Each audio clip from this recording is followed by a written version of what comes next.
Nobody is paying for this. Nobody is paying for this. And when one of my favorite YouTubers, Legendary Drop, says nobody's paying for this, he means GTA 5, if I had to guess. I'm just assuming. It was in the thumbnail. Anyways, yo, YouTube frogs watching after the fact. First link will be the original video. I highly recommend you go check it out before you watch my reaction. I love Legendary Drops, one of my favorite YouTubers, like I said. Yeah, this will be interesting. Fair warning, I reply to pretty much every chat, and I talk too much, so you've been warned. Second link is my Twitch channel. If you want to come by, I usually go live around like 9 or 10 p.m. EST. Jay, I might watch it after this one, maybe. Have you ever felt like you're just living in a separate reality from the rest of the world? What if I told you that everything you've ever assumed about the games industry and video game executives was absolutely true? Eerily so. That these guys call you sheep behind your backs, as they say they don't need to QA their games because you're going to do it Hey, for Chris, them. it's time to stop painting. Hey. It's never time to stop painting. Don't listen to them. It's a lie. Sorry. And that their focus is to make the most predatory systems possible to try to manipulate you out of your money. Recently, the $100 video games discussion has come back, and with it, this time, they're saying that the market demands it. It has to happen, and they need more aggressive monetization to what they believe is going to be zero pushback. They say that you're just going to buy it anyway. Recently, a former Call of Duty and Activision executive has come forward to talk about how he believes he is going to fix the problems in the games industry by advocating for $100 games and microtransactions in indie games. This is the worst interview that I've ever read. These profit-addicted parasites will ruin everything they possibly can, while completely ignoring the fact that video game prices on average are crashing through the floor, consoles aren't selling. We're entering into a job market where there are fewer jobs than there are people that are applying to those jobs. We have younger generations that have all but just stopped buying games. Meanwhile, these people are out there, the media, for the most part, are going out and criticizing these kids for not having any money when it's their fault they don't have any.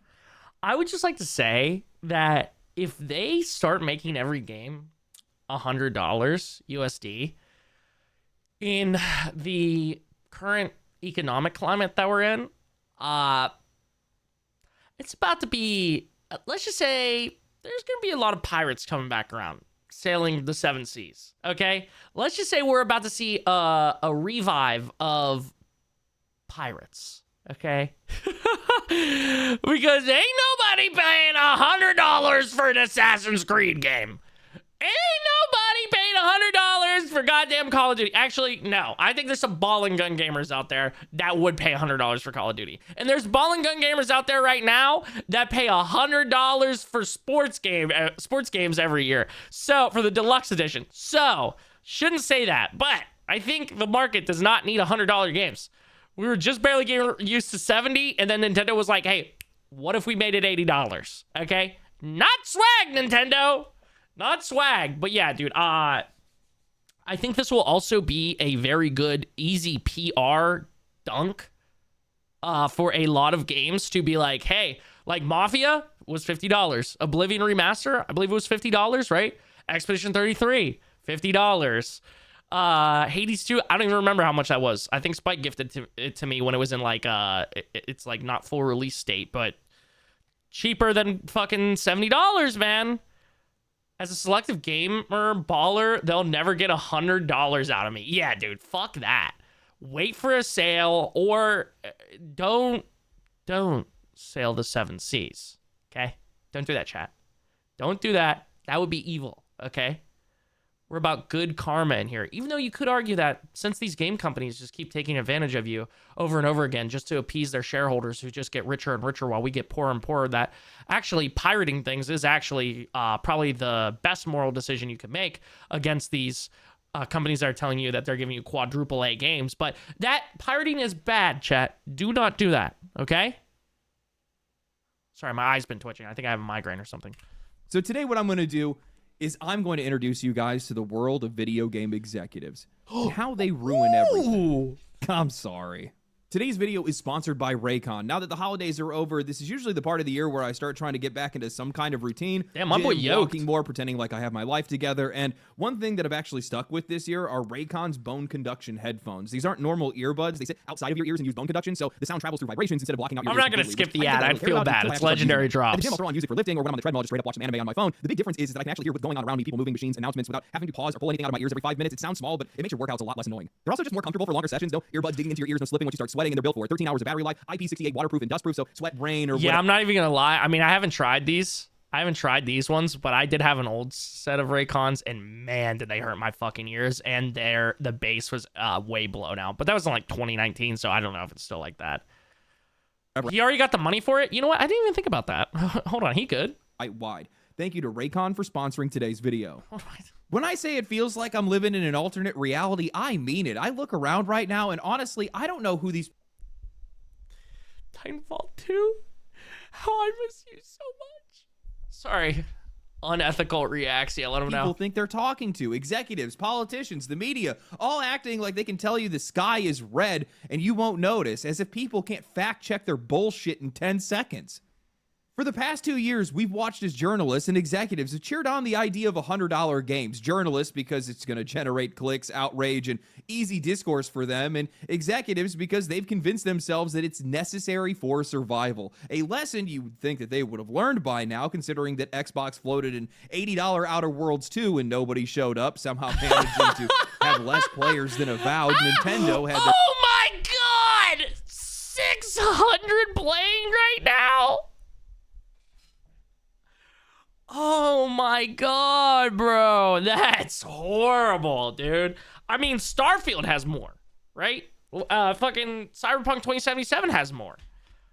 Cyberpunk 2077 has like almost 60 times more right now, if I looked it up, probably. I mean, that's what it was at last night. It was at like 30,000 something. Own version of that, padding the adoption numbers with an $80 Mario Kart World by bundling it with hardware and calling it demand. Outside of indie, this industry is visibly trying to warp itself into something unrecognizable, a system obsessed with draining players, developers, and games themselves until there's just nothing left to take. I think that truth has always been there, but it used to be spoken quietly. Now, the mask is gone, and these guys are just saying it out loud. Last month, a former Call of Duty director gave an interview to Esport Bets in an article titled Former Call of Duty Creative Director Greg Riesdorf on how the... Oh yeah, chat, we talked about this on one of my little Twitter segments where I just pull up like articles and shit that I think are interesting that I found on Twitter. Yeah, this is crazy. This is absolutely insane that this dude's like, oh yeah, Call of Duty's gonna be $100. You know what number I would be interested to know? What percentage of would it be user base? Subscription holders canceled Game Pass when they upped it to $30 a month. Do we think that was like a big hit for them, or do we think it was like very minimal? Me personally, I already had canceled a little bit before that, but I would have canceled. I'm not going to pay $30 a fucking month because you decided, Xbox, you wanted to put Call of Duty on there. I mean, the page to cancel it crashed, so probably a lot. Game Pass isn't $10, bro. Yeah, exactly, dude. Dude, when it was $10, I would argue that might be some of the best, like one of the best options on the market to get lots of games, right? But $30, like when they upped it to 20, I was like, okay, I feel like this is kind of rough. I don't really know, but like they are adding Call of Duty, so maybe that'll make it worth it. Plus they have like some, games coming out from like Obsidian and some of their other studios. Okay, yeah, 20 maybe. I'll keep it for right now. And then eventually I was like, okay, I'm not playing this shit enough. It doesn't make sense to have it anymore. And then when they were like 30, I was like, I'm never fucking buying this ever again. Not even for a month to play Call of Duty. Like I will literally never fucking buy this service again. I would rather wait 2 months and save up $60, and then when Obsidian's next game is inevitably on sale, I'll buy it then. Okay?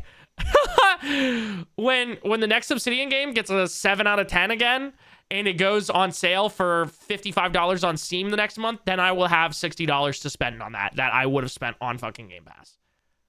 Isn't regular Game Pass $9? I have no idea. I don't know what their pricing plans are. Ultimate is $30. Yeah, but what comes in regular Game Pass? Can you even play multiplayer on that? Yo, last time, much love, bro. Have a good night, dude. Yeah, we'll have to look into it. But yeah, raising the ultimate to $30. You can't pick games? What? Bro, call me crazy, but by the end of the game, I feel really bad for R. Oh, yeah, no, Dom, I'm with you. They pick like 30 for you monthly? So free Spotify. It's free Spotify is what it is. When they put it to 30, people couldn't get on the websites. Like, yeah, I didn't know that. Because you said, yeah, wait, you never heard that? Yeah, I didn't hear that, dude. I mean, honestly, for like $10 or whatever, it isn't horrible. Yeah, until you get like all of the shitty ass games on there that they just stock their fucking shit with to make it look like they have a huge catalog. Yeah, dude, I feel like that's not worth, like, just save that $10 and then buy a game that you want. Anyway, sorry, I got sidetracked talking about Xbox Game Pass. I feel like there was something else I want to talk about. Oh yeah, again, like all of this so far, what we've seen in this video goes back to my whole thought process of indie games and AA games are where it's at. They're alive and well. There's probably an indie or AA game that is $50 or under that you will absolutely adore. So play that shit. Check it out. Be looking at indie games. The series must evolve, what he's doing to fix some of the biggest issues in gaming, and why he dreams of a Grand Theft Auto in space. Man, a former Activision executive talking to a betting site. And see, this is why Call of Duty fucking sucks. Because an Activision executive says, I want a GTA in space. How the fuck would that work? Why would anyone want that? That like defeats the whole purpose of fucking GTA, bro. Are you dumb or something? Are you dumb or actually, don't answer that. You were an executive at Activision. Of course you're dumb. About fixing video games. I mean, how could this go wrong? Buckle up, guys. You're in for a wild ride. In the article, Greg talks at length about his new business, Oncade, a monetization platform specifically built for AA and indie games. It offers tools for payouts, creator revenue share, in-game marketplaces, virtual currencies, and monetized user-generated content. These systems, he claims, were once things that they wanted to pursue inside of Activision, but ultimately didn't because at some point, Call of Duty was making so much money they just didn't care anymore. Even in the context of creator codes, that quote is so good. It doesn't just explain why those systems never materialized inside of Call of Duty, it explains the entire Call of Duty mindset. You could easily apply this to the phoned-in entries, the increasing prices, and the complete removal of value from that series. And the shitty campaigns written by AI. Just play Red Faction, it's close enough. Yo, on God, bro. On God. That's a game I gotta play. To talk about offering indie devs similar monetization opportunities, comparing it to Call of Duty's live service structure that he refers to as the content treadmill, a system that once you start, you can never stop feeding it. This isn't about creative ambition or players or games anymore. It's just about continuing to make sure that machine keeps moving and the slot farm keeps going. Content isn't something that you make because it's meaningful or finished. It's just something that you just continue to shove into a pipe because, well, stopping isn't an option because you're going to make less money. Bro, these motherfuckers, if they could, they would just have an AI churn out a game. Or games. Many games, and they'd upload as many as possible onto the sites, and then they would have the AI create fucking microtransactions for that shit if possible. They don't view video games as an art form. They're fucking wolves. They're fucking hungry wolves, and we are the fucking lambs, bro. We are the sheep, bro. They literally are the wolves, and we're the fucking sheep. Motherfuckers have got to get these type of dudes out of gaming. This shit is so ass, bro. This is a fucking art form. This is a guy that's like, oh, I don't understand why AI music on Spotify is bad. I don't understand. I don't get it. Aren't people excited for more music? Hey, motherfucker, we want shit made by real people. We want art, not slop. Don't get me wrong, the PS3 one sucks fucking ass, but the destruction physics are fun. The wolves are at the door, my man. Yeah, literally. Exact kind of influence that we want inside of indie games. After that, he splits the audience literally into the haves and have-nots. Riesdorf explains how people who don't have the money but do have the time Hey, let him know, Mariner. Let him know. can still be made useful, not by playing the game, but by feeding the system, converting surplus time into labor through user-generated content and creator monetization. Now, what makes this moment incredibly revealing to me is that the developers pushed back against it, but it just went straight over this dude's head. They told him directly, that's cool, but I'd really like to have a game that people played first. Dev's not asking for monetization loops. They're just asking for visibility, reach, and an audience that actually wants to play their game. And his response wasn't even about games at all. Instead, he says, so we went closer to the revenue share side, figuring out how we could work with creators and get them revenue share on game sales and key sales. We're starting to see more and more pickup from publishers who are interested in that.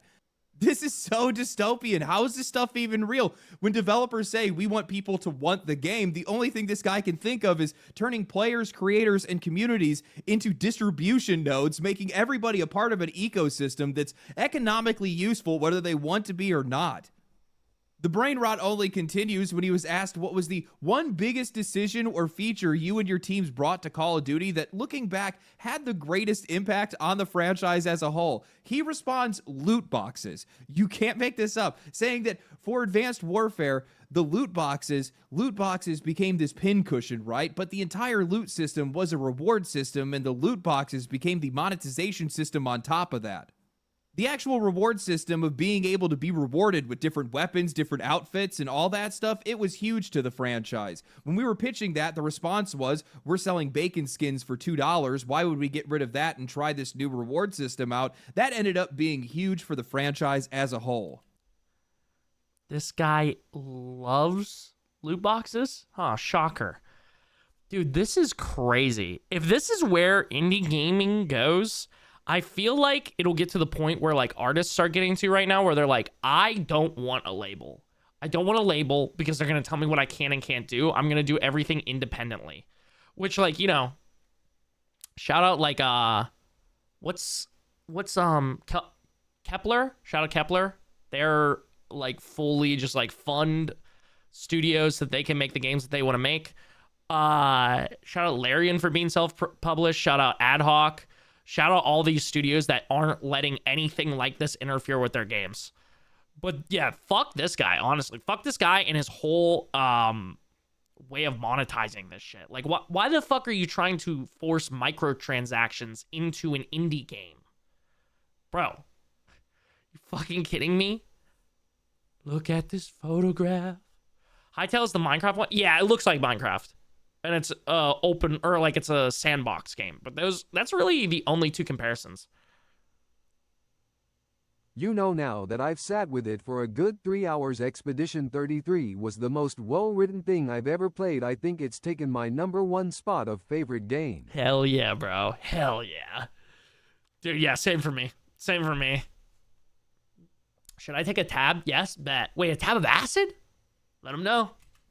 Man, this is exactly what I'm talking about when I say that these guys are terrible for the games industry. They are a plague on the games industry. They don't care about games or players. All they care about is extraction. Loot boxes didn't just go too far. They permanently warped how rewards work in games. They hollowed out progression. They stripped meaning from achievement. And they replaced it with a damn slot machine. And this guy's proud of it. So proud of it that he wants to bring it to indie games. And what used to feel earned now became something you buy. And that rot didn't disappear when loot boxes did. It just metastasized. Monetization is almost entirely replaced reward design. So few games feel genuinely rewarding anymore because the feedback loop isn't built around mastery or discovery or satisfaction. It's built around compulsion, timers, drip-fed progress, artificial friction, all tuned to keep the player hovering just short of enough so the easiest solution is for them to pay. It is abusive psychology that's masquerading as design, rewiring how people are interacting with games, not just to keep us engaged, but instead to condition us.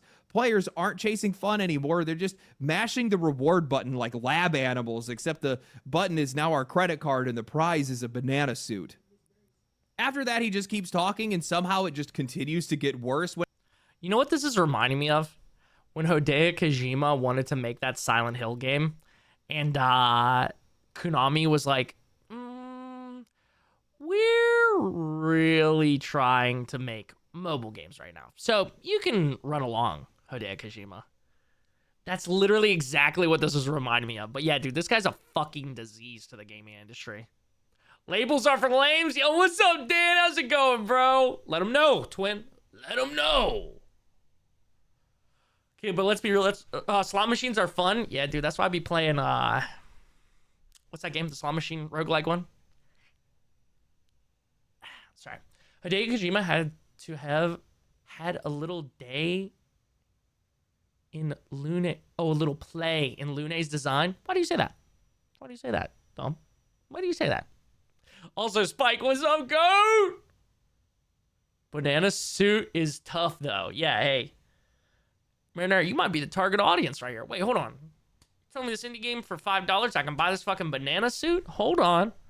Wait, I might be in. Which, by the way, like, I am not opposed to, games monetizing their games with cosmetics, right?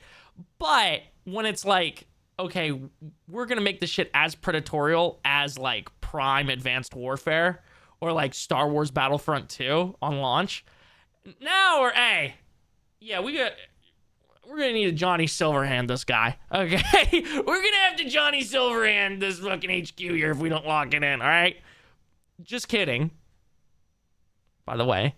Okay, I just had to feel like I should put that there for legal reasons. When asked about how teams balance internal data against community feedback, he confirms every bad assumption that players have ever had. He brags about empowering teams to listen to the community and then immediately pivots to how QA is a problem because testing everything takes too long, so he'd rather just push it live. And he says when players complain about being used as testers, his response was, the community will say, we're now the QA testers, but either you want the change or not. No accountability, no concern, just ship it and see who breaks, I guess. Then he moves on to probably because you have to pay QA testers, by the way. matchmaking, where he openly admits that they manipulate skill perception, pad lobbies with bots so players don't quit, and smooth over losses so people keep playing. Not for fairness, not for fun, for retention, for control, for keeping, in his own words, the sheep available for the wolves. Then the conversation finally turns towards video game pricing, and this is where things get really good because he's asked, while we're talking about the business models behind gaming today and how smaller teams can monetize their work, where do you stand on the looming idea of a $100 price tag for games in the AAA space? He starts off by predicting the end of free-to-play altogether, arguing that there are simply too many games that are spending hundreds of millions of dollars only to launch and die the next day, Where wins me? Wasn't that one of the most successful games of last year? Literally, like, within, like, a month? When they're making, like, hella profit because they made an incredible game and the only microtransactions they have are cosmetics? Or, yeah, Fortnite, one of the most successful, if not the most successful game of all time at this point? Valorant, Apex, Overwatch. Overwatch is free, right? Dead by Daylight. I think Where Winds Meet is a good example, though, because from what I understand, I haven't played the game, but from what I understand, there's actually, like, a story there, and it's mostly single player or is totally single player. Again, I don't know a ton about this. I just know that it did really, really well, and everyone was talking about it there. And the way that they monetized it was through cosmetics. And I think that is literally the blueprint for how a lot of studios are going to do this shit from now on. Because, think if, and I don't know if they're smart enough to do this, but if Ubisoft made an Assassin's Creed game, but it was free, and the only paid shit was cosmetics. Oh yeah, you can Ezio Auditore skin. 10 big ones though. Or even, not to go back to loot boxes, but yeah, you could buy this loot box and then see if you can get Ezio Auditore, dude. I feel like that would make them infinitely more money and have way more players than trying to ship an $80 or $70 Assassin's Creed game right now, especially after the PR blunders they've had recently. I don't know. Maybe I'm crazy. Maybe I'm tweaking, dude. I don't know. That I actually finally agree with in this article until he says his solution is not restraint or better games. It's just to return to premium price titles with microtransactions. Yeah, great. Then he's asked directly, does the release schedule of Call of Duty make it harder to ask players to pay $100 every year or even every other year compared to Grand Theft Auto that at this point takes a decade or more to release? And he responds, or the Elder Scrolls. Once you do it once and stick a $100 price tag on your game, it's just going to go up across the industry. Other games will follow. I don't think Call of Duty will be the first one to do it, but at some point, the market demands it. Your investors are going to be asking why you haven't done this, and the cost to create these games are super high. I want to make it painfully obvious that anytime the $100 games discussion comes up, anytime game prices ever come up, notice how we are never a part of the discussion. In the long list of achievements that this guy is so proud of, the things that he's doing, the damage that he's going to do to this games industry, not a single time are we ever brought up anything other than just being consumers. These faceless organisms that are floating about, these useful idiots that'll line up to buy the next thing, that'll swipe the card for the next skin. Or in his case, the thing that they're really excited about right now, which is turning us into people that are making content for them so they can sit back and just rake in all of the profits. The one thing that I will say that I find really funny about all of this is how developers actually pushed back and said, yeah, that's cool, but we just want people to want to play our game. It goes right over this dude's head, and he then pivots to, oh, well, we'll turn content creators into commission-based salespeople. Wait, hold on. I'm finna get my bag. All right. Hey, never mind. Don't Johnny Silverhand this guy. I think I'm in. Hold on. Yo, you're gonna commission me? All right, cool. Yeah, I'm with it now. No, I'm just kidding. Dude, I was literally about to talk about the hard-ass Iron Maiden shirt, bro. This dude's always fitted out. The other day, he had a fucking Bill Murray shirt on, bro. Another reason why I love legendary drops, bro. So did Happy get killed by his girl, or what's going on here? Hey, no, that's a real question. Nah, Choom. Yeah, no, I'm sorry. I didn't mean to switch up on you guys. It would be preem to Johnny Silverhand, this guy, Choom. I gotta replay Cyberpunk. Maybe we'll just do a whole Cyberpunk playthrough on the fucking PS5, dude. Fuck it. Fuck it, man. Timu, you think so? I don't know. This doesn't look like it's about to fall apart in a second. Charlie Berg! Oh, gosh. Money-wise. What's up, big dog? Please. Can you suck it? Wake the fuck up, Samurai. We have a city to burn. Yeah, let him know. Let him know, twin. What's that? What's the quote? A happy ending for people like us in a city like this. So hard. These suits do not belong in a creative industry.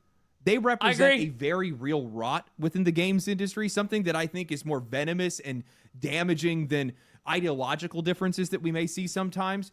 I mean, we have a AAA executive talking to betting agencies. That's bad enough by itself. But this is an industry that has almost entirely put the games, the players, the developers, the process behind the money, behind the business, behind the stock prices, behind the investors. And it is... Yeah, this guy's literally... And not just this guy, obviously there's more people doing this, but the whole point in my head of indie games is the fact that you are creating something that you want to put into the world, right? It's like the same thing with music. A lot of times it's like you are just making something that you want to be proud of, that makes you feel creatively fulfilled, that you are going to put into the world, that hopefully other people will enjoy. It's not supposed to be like, oh, I'm going to get rich off of this. Let me rub my little hands together. Ooh, how can I make this game addicting? And then people will spend hundreds of dollars on the microtransactions I'm going to fill this thing with. That's some AAA shit, my man. Leave that to EA, Ubisoft, Activision, all that shit, bro. Indie games are supposed to be actually creative and actual art form as well. Actually creative and an actual art form as well. Not some, money machine here over in this guy's fucking sphere over here. Not you. My shit is so hard you have to hit it with a hammer to bring it down. What are you talking about right now, my man? What are you talking about? Done so much damage to video games. It's so revealing to see somebody like them, to hear somebody like him, a former Activision creative director turned monetization strategist that is now bearing his fangs towards AA and indie, all because they see the success that those guys are getting and they want to get a slice of that, and they think the best way for them to get rich is to siphon off of their success, to include all the things that they've done to the rest of the industry to these indie games. And the one thing that these guys don't seem to understand is the reason why these independent games have done so well is because they haven't had to use middlemen like them. They don't have to be involved with them. And players have done everything we possibly can to avoid people like him and the games they influence. $100 games. Set the price and everybody will follow. Man, he makes that sound really easy. These guys love living in a reality that just doesn't exist. Dude, yeah. Set the price and everyone will follow until it is some fucking Ubisoft game and nobody fucking buys that shit. Then the shareholders are going to be like, don't ever fucking do that. Don't ever fucking do that, dude. But it'll probably be GTA 6. It'll probably be GTA 6. They're going to charge like $120 for it, and all you dumb motherfuckers are going to buy it. Not you, chat. All y'all dumb motherfuckers are going to buy it. Respectfully. I'm a dumb motherfucker too. I'll probably also buy it, to be honest with you. I bought the PS5 just for that, okay? Well, not just for that, but, you know what I'm saying. So I could do that. All us dumb motherfuckers are going to buy it. And then you're going to have the fucking shareholders in Ubisoft's office and EA's offices being like, why are we not charging at least $100 for these games? I mean, we're putting millions of dollars into them. Like, it doesn't just make sense for ROI? Choom, I went to some Ripper Doc and got Dev Esten. My D is moving. Oh. Every thrust sounds like an anvil falling in Minecraft? Chat, we're talking about corporate greed right now, okay? Lock it in, Chooms. I'm just kidding. Keep talking about your robo-D. People don't have the money. They don't have the jobs. We have younger generations have almost entirely given up on AAA. They are so disillusioned by it all.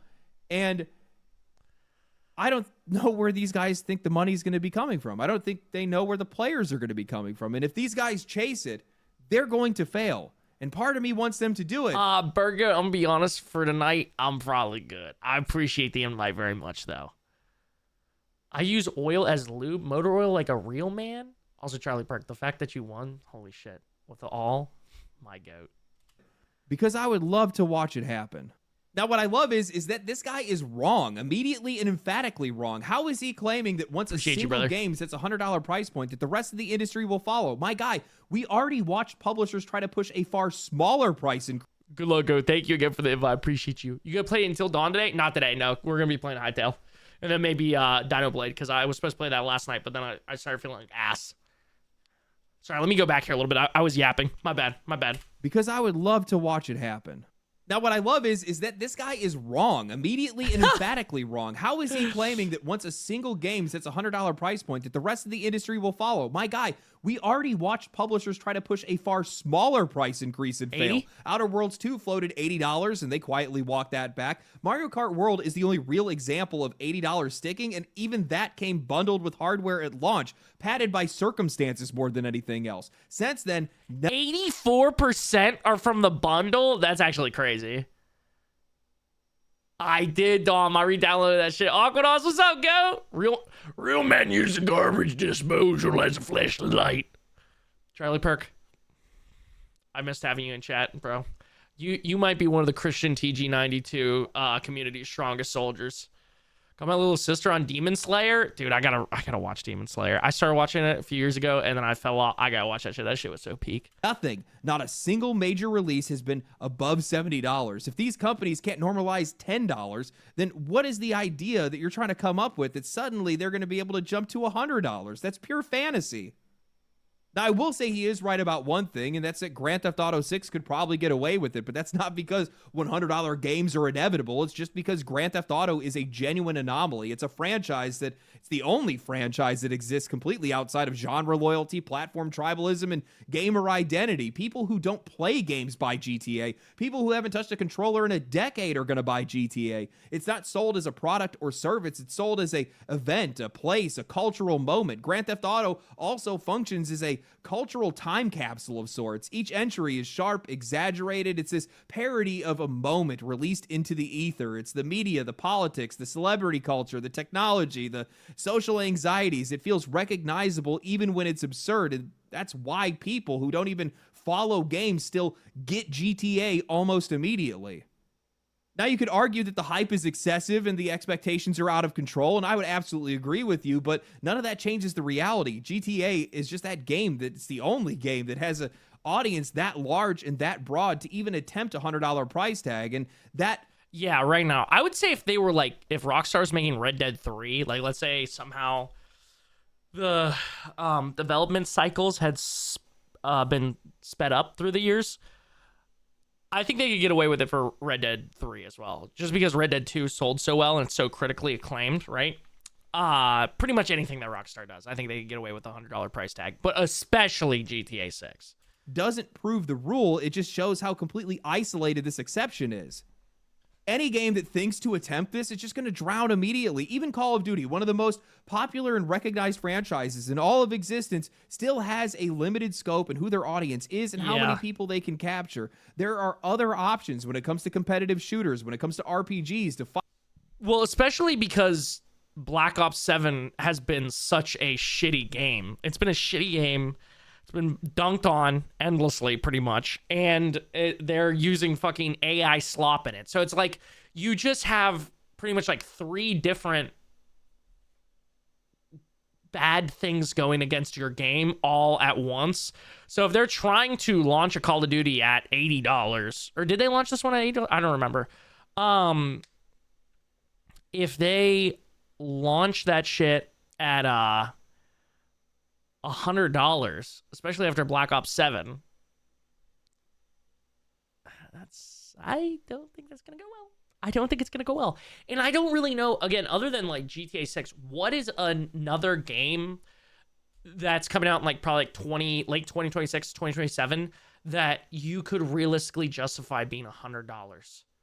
Like maybe like the Wolverine game? Maybe, but like I wouldn't pay $100 for that. What's something else coming out? Because if it's from EA, Activision, or Ubisoft, there's no way that sells well at $100. Even if it's the best game they have ever put out with their current reputation, I feel like all of those companies, there's no way. Maybe a collector's edition of RE9? Yeah, but I think they already have pre-orders for RE9. It's $70, right? Or is it 80? Either way, not 100, you know? We're never seeing Red Dead 3 with how long Rockstar's development time is. Well, the thing is, at least if I understand correctly, Rockstar doesn't even own that IP. It's 2K. So they would have to 2K would have to let them make another game in that series. GTA 6 is the only game I'm willing to spend all my money on. Yeah, I think that's for a lot of people. Like that, it is the only game that could get away with charging $100 or $100 plus without people absolutely freaking out. And maybe Nintendo games. But that's just because Nintendo games are always fucking expensive. That's why I'm not attached to the Nintendo brand, because my family was too poor to afford the first-party Nintendo games. Fighting games to nearly every other game under the sun, but there isn't a replacement for GTA. Now, beyond that, the idea of a $100 game doesn't even line up with what is actually happening in the market. Recently, in a newsletter from Games Discover Co., writer Simon Carless broke down what is effectively a pricing crash on Steam in an article titled, "Are Steam Game Prices Dropping and Should You Care?" He starts by laying out the price spread of the top-selling games back in September of 2025, and the pattern is oh, whoa. This is actually awesome. I love this nerd shit. Dude, almost 5 million copies sold of Hollow Knight Silksong. 300 million of Megabonk. Megabonk's so fucking good. Okay, then we have Borderlands 4, $70, 2 million. Dying Like the Beast, $60, 1.3 million. Clover Pit, that's what I was trying to think of earlier. Clover Pit's incredible. EA Sports FC, No I'm Not Human. Yeah, so what on here? So we got four $70 games. 4 $70 games, and then we got 1, 2, 3, 4, 5, 6, 7. Seven games that are $20 or under. That's actually crazy. Keep digging. What is this? NBA 2K. Yeah, that makes sense. No, I'm Not Human. Shape of Dreams. I don't think I've heard of that one. Road to Empress. I don't think I've heard of that one. Jump Space. I've seen that game, but I don't know anything about it. Maybe 6 or 7 of them are $20 or under, guys. I got the collector's box for Far Cry 6, and while the game is ass, I love the statue of Chorizo. Is that how you say his name? Hey, Chris, how many expeditions were there before the 33rd expedition? 67, right? Oh my God. You actually blindsided me. I didn't even think. OMG, I love watching a middle-aged man talk about 6'7" on Twitch. Middle age? What the? Yo. Almost immediately obvious. A large cluster of games at $5 to $10, another at $15 to $20, and almost nothing living in the middle. The $25 to $55 range is almost entirely hollowed out, and what's left after that is a few $60 to $70 premium releases, many of which are sitting lower on the sales list, while the cheaper games are consistently outperforming them in sheer units sold. In other words, pricing has been completely polarized. Either you are a big $70 franchise or you are competing aggressively under $20, and the cheap side is winning. He then backs that up with long-term data charting the median and average prices of the top 50 new non-free-to-play games on Steam each month since early 2023. The average price barely moves, a negligible 2% drop because a handful of expensive games skew that mean, but the median tells the real story. It's a 20% fall. That means that most of the games people are actually buying are getting cheaper, not more expensive, and they've been trending that way for nearly 2.5 years. Dude, this might be a me thing because I'm pretty stingy with my money a lot of the times. But if I'm going to spend $70 on a game, I better either know that, or I better know that it's either going to do incredibly well on stream, or there is going to be crazy replayability to it. Because there's no fucking way I'm spending $70 on a game that I don't know for sure that I'm going to love. Because I could literally buy, like, especially during a Steam sale, 10 indie games for the same price that will give me infinitely more playtime and probably feed me way more interesting stories that I will remember instead of a AAA game. Like, for me personally, there's no fucking way I'm buying Borderlands 4 for $70. Borderlands hasn't really clicked for me. Silent Hill F I skipped on, even though I do love those type of games. But I was like, also wasn't streaming a ton then, but I was like, I know it's good. I know it's up there. It's probably like a top 10 release at least of last year. For some people, I know it was their game of the year. But I was like, dude, I just feel like it's not worth it right now. Because I personally am probably not going to, I wouldn't play it probably in my free time. And I would play it on stream. But also, like, do I want to spend $70 when I could just buy the new indie slop? Should I get Mega Bonk, or has that ship sale? Dude, it's incredible. You should buy it 100%. You like roguelikes? Yeah, dude, 100%. That shit's incredible. We middle-aged twin? It's all over, man. It's all over. See, this is why I play older games, already published or polished games. And depending what platform you collect for, you can get tons of games for the price of a new one. Let them know, twin. Put a picture of the statue in Discord. Oh, bet. Hell yeah, dude. I'll tap in on a few. And to that, all I can say is finally, I have hard data that is backing up what I've been saying for the past 2 years. This industry has kept insisting that higher prices and heavier monetization are inevitable for whatever reason, but that just couldn't be any further from reality. The games that are dominating conversation, streaming, and day-to-day engagement are overwhelmingly under $70. Meanwhile, AAA releases they just haven't had the same motion that they used to have anymore. People are not buying them. People are not playing them. People are just not as excited about them anymore, and I don't really think that's going to change anytime soon. I mean, look at the quality of these games. Sure, you could slap a $100 price tag on Grand Theft Auto, and people would probably still show up, but try that with Call of Duty, Assassin's Creed, Pokemon, or even Madden, and that's just going to collapse immediately. I'm going to be honest with you, bro. I have lost all hope in Madden gamers having a fucking brain. Respectfully, okay? As somebody who plays Madden a good amount myself, these motherfuckers make it go almost number one, if not number one, sold the month that it comes out, bro.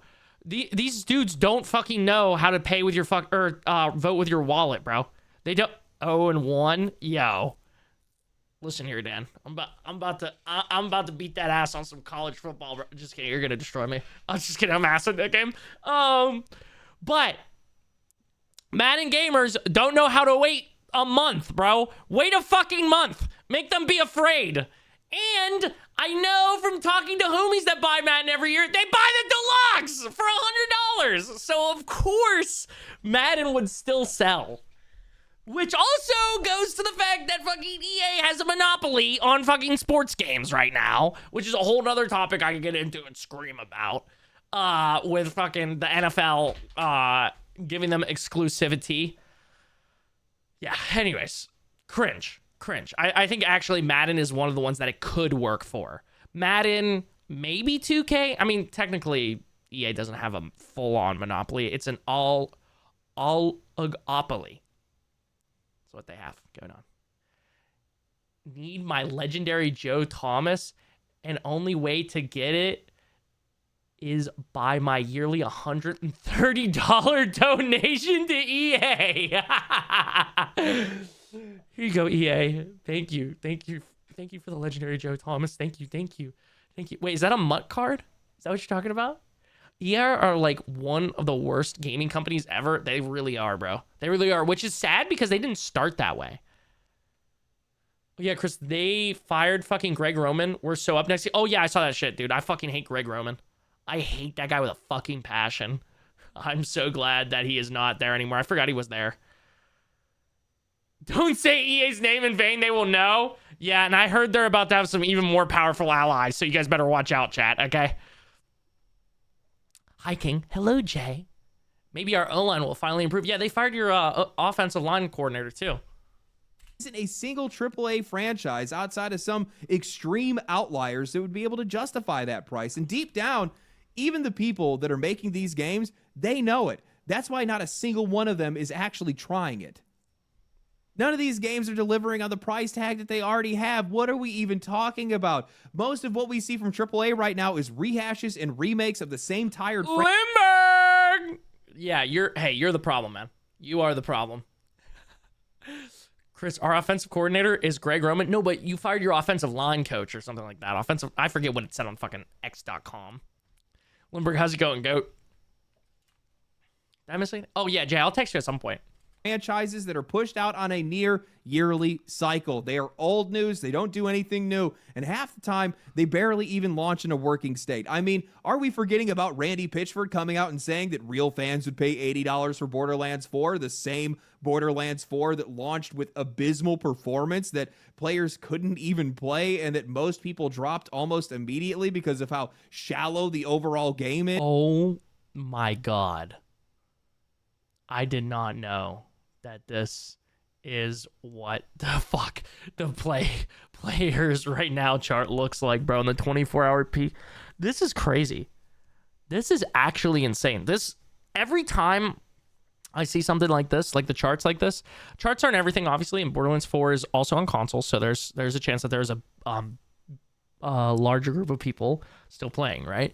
But it just makes me think about how successful Cyberpunk 2077 still is by the fact that they usually have about 30,000 people playing that shit. Even setting quality aside, this just isn't a the amazing turnaround that CD Projekt Red did with that game. Financial reality anymore, and I don't think that it ever will be. We just watched it blow up in real time this holiday season. Console prices are up roughly 30% over the past 5 years. Many of them now pushing well over $500. And the reward for that was some of the weakest sales that we have seen in 30 years this past holiday season. The price hikes didn't normalize, they just backfired. People do not have the money for this, full stop. Have these guys even looked outside the window? Have they even maybe looked at the job market even once? I mean, games are primarily made for younger audiences, and that audience is getting absolutely kneecapped right now. Jobs are disappearing, pay isn't keeping up, and the few opportunities that still exist are completely clogged. And then you layer on top of that an unchecked rush into AI, which is just accelerating the damage. Entry-level work has been the first thing to get wiped out. Hiring outlooks for 2026 are sliding towards 5-year lows, and every remaining opening has hundreds or thousands of applicants that are piled on top of it. Investors are openly talking about how much labor is expected to just get replaced over the next couple of years, while new graduates in real time are watching as the ladder is getting pulled up right in front of them. And what do these younger players, what do these younger generations and customers get in response? Nothing, not solutions. They get gaslighting. The same systems that are shutting the door in their face are throwing insults at them, calling, "We're giving you a quadruple-A game. Give us $100. It's going to be great. It's going to be incredible." Yeah. This new game, it's the first quadruple-A game ever. It's called Skull and Bones. And trust me, it's the most amazing, most marvelous open world game you will ever put your hands on. Will we sell it for $5 2 years later on the Steam Winter Sale? Maybe. Maybe. You know, if you want to wait 2 years. But let me tell you, these first 2 years of content, they're going to be absolutely incredible. Okay? They're going to be marvelous. All right. You don't want to miss those. That's why you're going to pay us $70 for the first quadruple A game ever. Oh, okay. Wait. Huh. All right. Let me show a little $70. Oh, and it's ass. Oh, and it's a 4 out of 10. Oh, cool. Thanks. Thank you, Ubisoft. Thank you. You're really making me trust you, my man. That's the same logic as if you like my content enough, you'll pay to see my low quality slop. Yeah. I feel like making a game is so easy yet so difficult. Like the blueprint is obvious, and the blueprint for what's not a good game is also profoundly obvious. Companies putting hundreds of millions into nothing burger games. Yeah, literally, bro. I mean, you know, I will continue to glaze it because it's an easy example. Expedition 33, what was the budget on that? $10 million? They made an incredible game. That is a small fraction of the cost of Assassin's Creed Shadows. I haven't watched Luke Stevens' video about Cyberpunk 2 yet. No. I'm actually surprised I missed that because I usually be up to date on Luke Stevens. Speaking of player counts, old school RuneScape set its all-time player peak this weekend, beating the highest peak of any version of RuneScape. 258K players. Previous was 257 in 2011. God damn. CDPR heart emoji. Yeah. All right, you got my full attention now because my Chungus needs to charge. It's a good video. Dude, I'm gonna have to tap in. I hate my bungus life. That's real. Yeah, dude. I mean, I literally posted the fucking Cyberpunk 2 leaks video on my TikTok. That motherfucker's chilling at like 93,000 views, almost 94,000. Shout out TikTok. Are you doing multiplayer for Hytale? Is that a thing? I don't know anything about it, so. Them lazy people, running hit pieces on them, calling them stay-at-home sons and stay-at-home dads, pretending that it's motivation that's the problem instead of it just being a setup.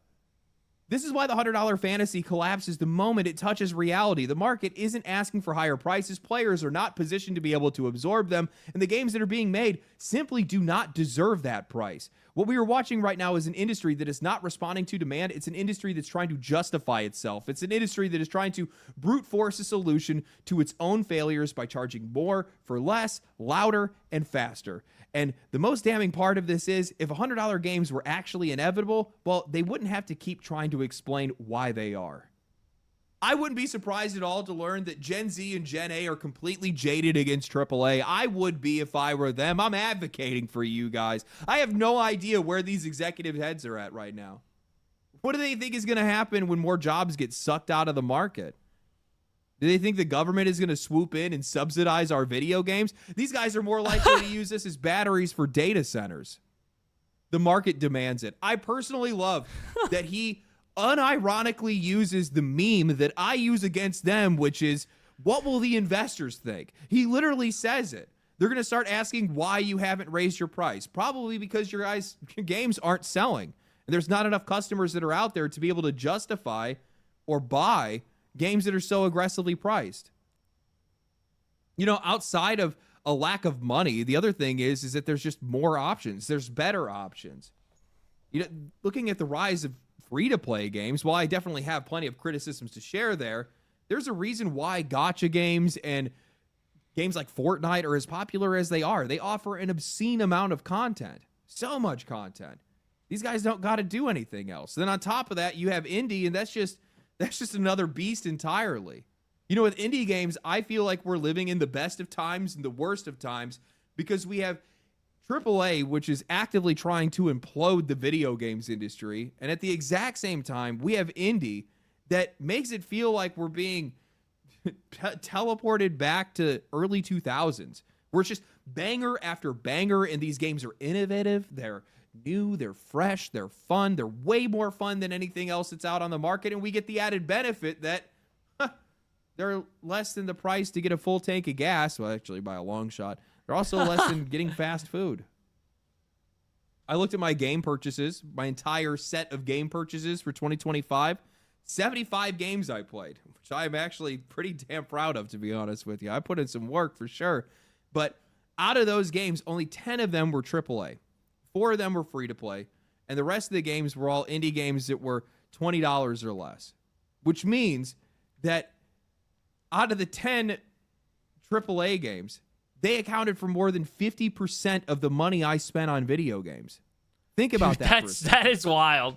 And I'm going to tell you right now, out of those 10 AAA games that I played, maybe 1 or 2 of them at most was actually worth the money or the time that I spent playing it. Whereas nearly every single indie game that I played felt worth the money that I spent. How are you going to figure that out?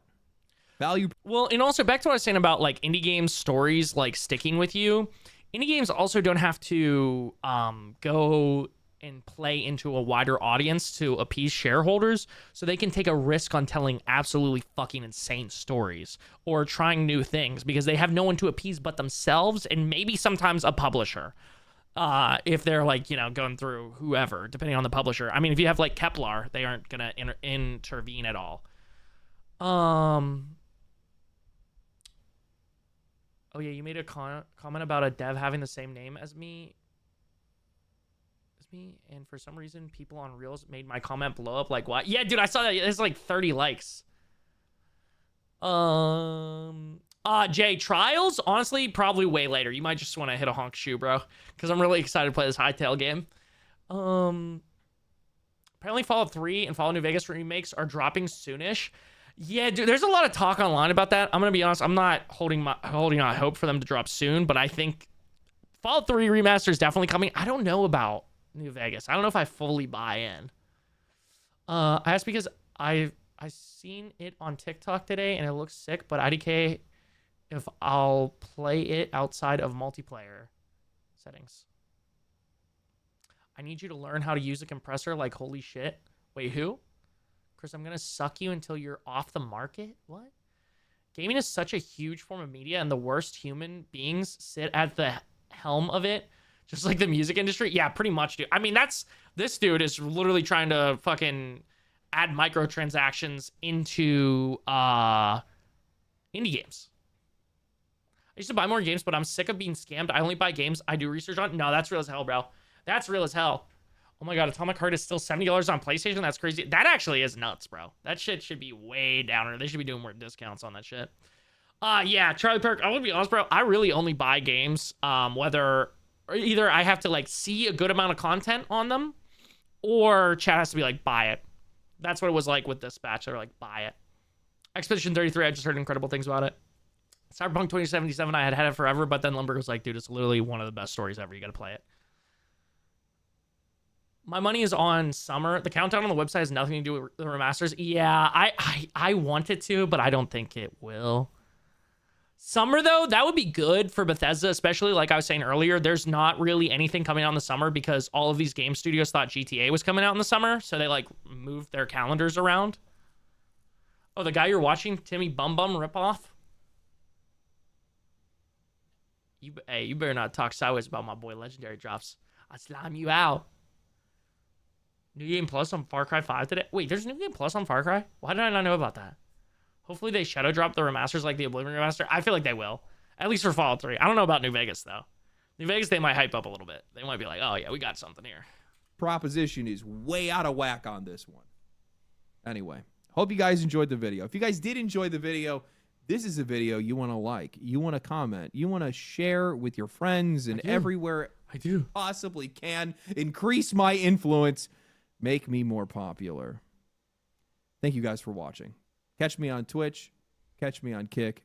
Follow me on Twitter. Stay cool, Kick? Stay righteous, stay safe.